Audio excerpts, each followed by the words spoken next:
Hi stamping friends, Melissa Kerman here with Melissa's Crafting Treehouse. Today I'm going to share instructions for the free card kits that were earned by people through purchases in December.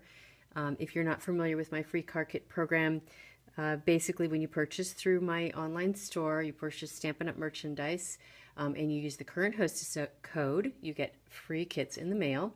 And there are 3 different purchase levels, and you can get either 1, 2, or 3 kits.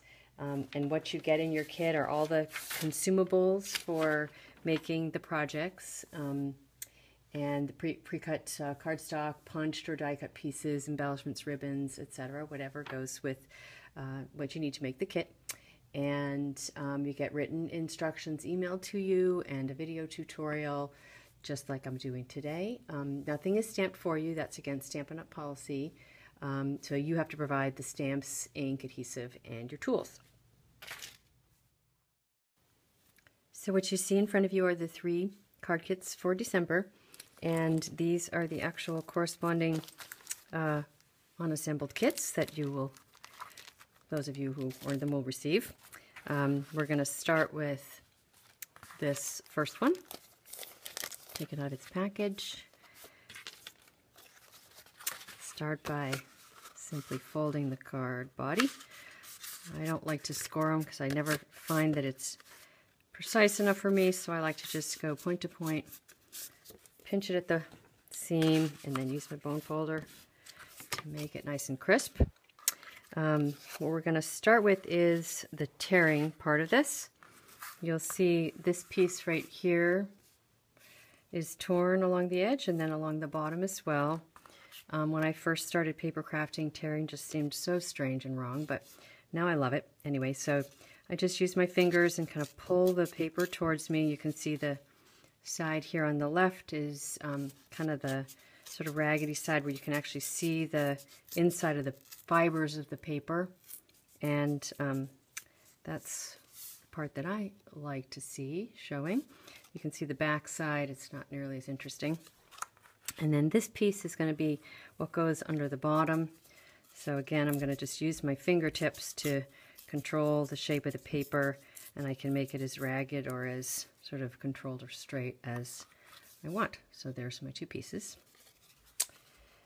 All right, the next thing I'm going to do is my masking, and this element in the back was actually inspired, believe it or not, by a scratched piece of paper on my work surface that I had done some sponging on, and it just looked so cool that I decided to create this background here. So what you want to do first is take a Post-it note or some art masking paper, and you just tear it in what you think is kind of an interesting shape. Now I have some what's called art masking tape that comes in a roll like this. It's made by a company called Eclipse. It's called art masking tape, and I have 2 pieces, and I have just ripped it in half, and I'm looking for my second piece. It's around here somewhere. So here is my art masking tape that I have torn and actually started using. Just a very irregular sort of shape there. The benefit to the art masking tape is that it's all tacky on the back side, has like Post-it note sticky material on the back, whereas just a regular Post-it note like this one doesn't have anything on it because it's the side that doesn't have sticky, only the top does. So the art masking tape is really awesome. So what we're going to start with is creating this background right here. I have actually started, just to give us a little jump start, and this is how we do it. So I'm going to take my piece of art masking tape, I'm going to decide which end I want to do, and just place it down. You can see it's holding it down really well. I'm using my basic gray archival ink pad and a little sponge with a handle on it. And I'm just going to sponge a little, moving out from the shape, trying to get it darker on this inside edge and a little bit lighter on the outside. So take that off and sort of see what I get. And then I can take my other one, just so that I'm varying the shape some. And again, just kind of gently rubbing this direction to get a nice little interesting element there. And then I think I'm going to do this one, going to kind of move it on a different part of the tape just to get a different shape.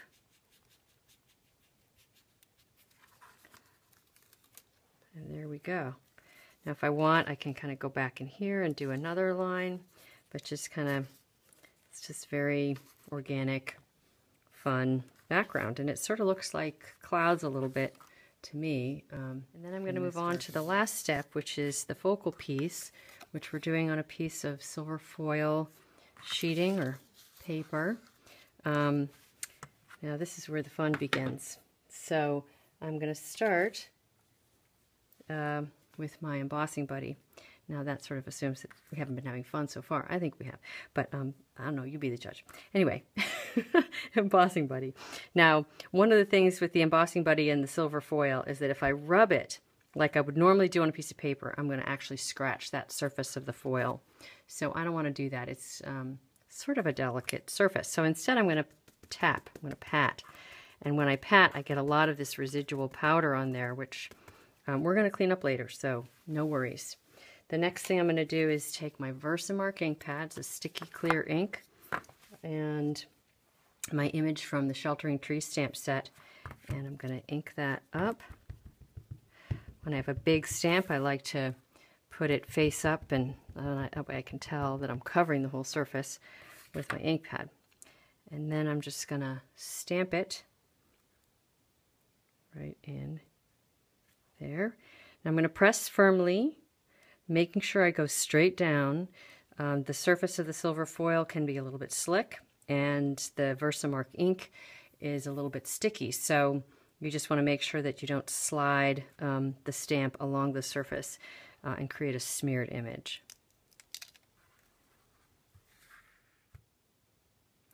Alright, next I'm going to ink up my ground image from the Sheltering Trees stamp set. You can see it right here. And I'm going to make sure not to press in such a way that I slide the image. Again, right. Now I'm going to take my heat and stick powder, and I'm kind of holding this on the edge so I don't get my fingerprints on the paper. All right, let's pour some on. So this is basically a powdered glue that I'm putting on here, and I'm going to tap off the excess.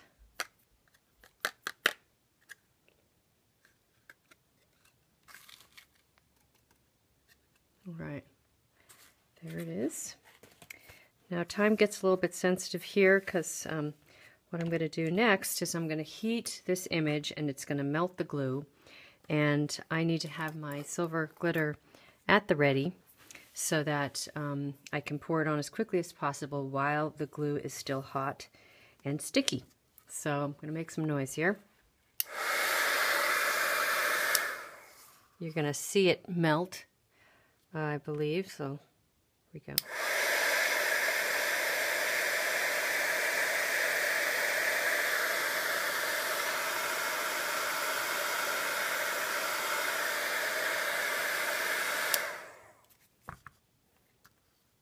Pouring that glitter on, just be real generous. Just the important part is just to get it on there quick before the glue is no longer sticky.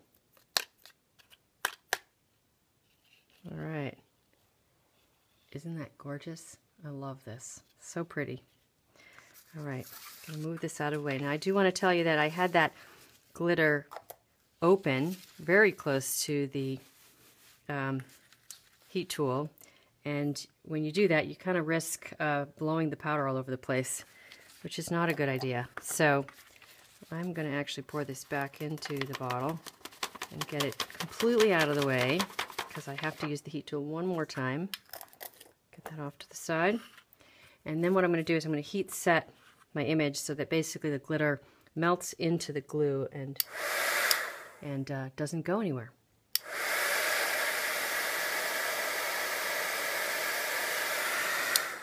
Get back here.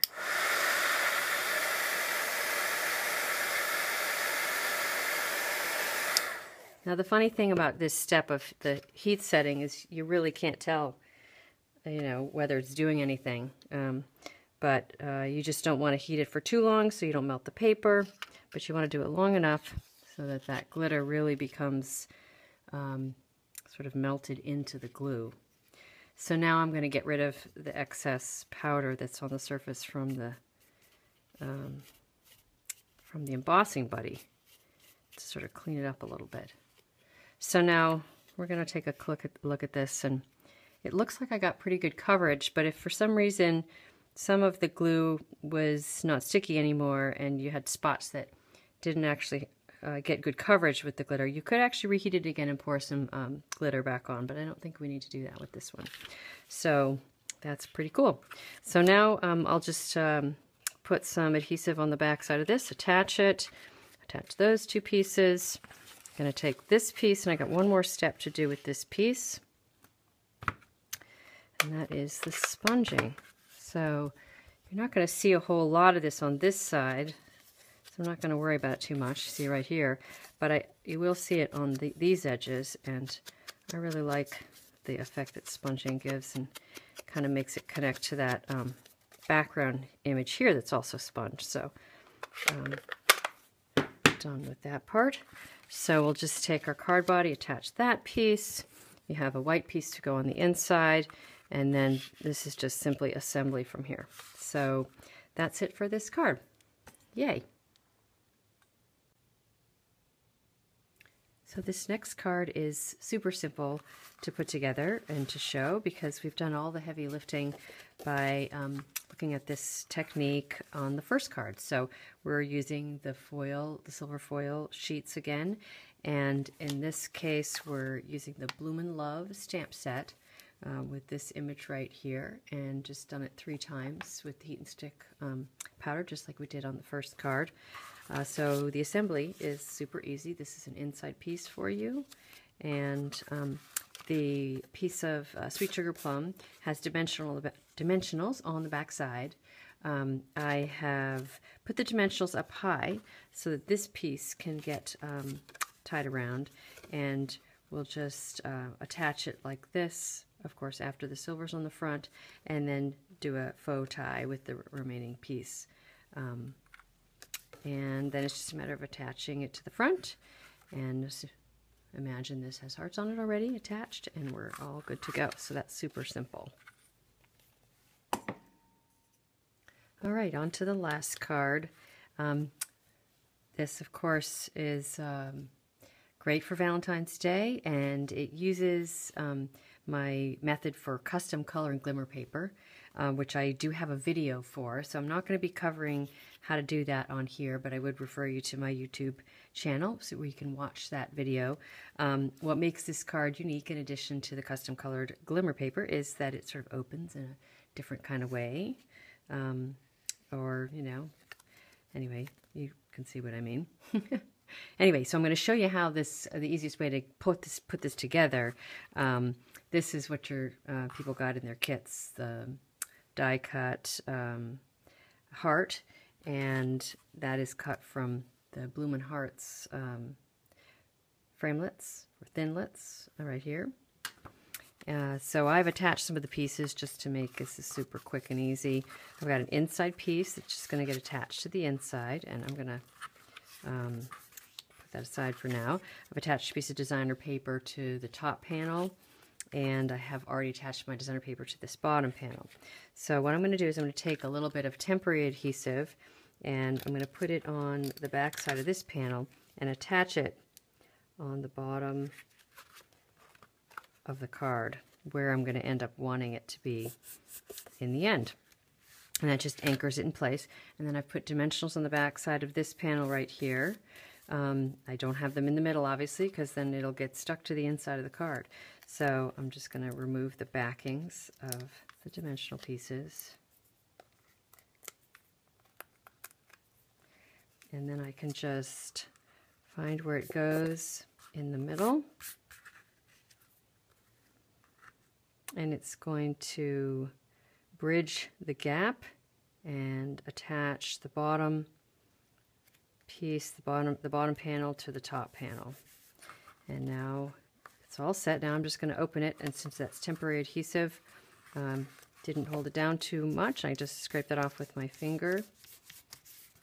And I can attach my inside piece, and then I just need to do the custom color and glimmer paper coloring. Oh my gosh, that came out so funny.